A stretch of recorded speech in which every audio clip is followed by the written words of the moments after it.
দুঃখ এবং কষ্টকে গ্রহণ করতে শিখুন। আপনি যদি খুব ভালোভাবে কষ্ট আর দুঃখকে গ্রহণ করতে পারেন, অ্যাকসেপ্ট করার ক্যাপাসিটি থাকে, তাহলেই আপনি দেখবেন ভালো আছেন। যদি এমন চিন্তা করেন যে সব সময় আপনি ভালো থাকবেন, সব সময় আপনি হাসি আর খুশিতে থাকবেন, তাহলে আপনি কখনোই ভালো থাকতে পারবেন না। কারণ দুঃখকে যখন আপনি বুঝতে পারবেন, দুঃখকে যখন আপনি অ্যাকসেপ্ট করতে পারবেন, নিতে পারবেন, তখন আপনি সুখটাও বুঝতে পারবেন। হাসি বা ভালো থাকাটাও আপনি বুঝতে পারবেন।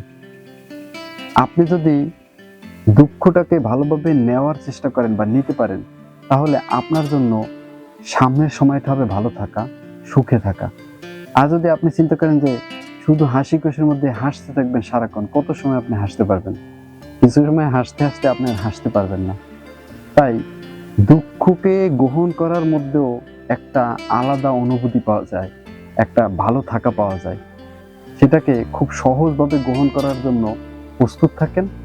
যখন আপনি অনেকটা সময় কষ্টের মধ্যে থাকবেন, দুঃখের মধ্যে থাকবেন, তাহলে আপনার একটা মনোভাবই তৈরি হয়ে যাবে যে এর পরবর্তী স্টেপটাই হচ্ছে আমার ভালো থাকা, সুখে থাকা, ভালো কিছু আসছে।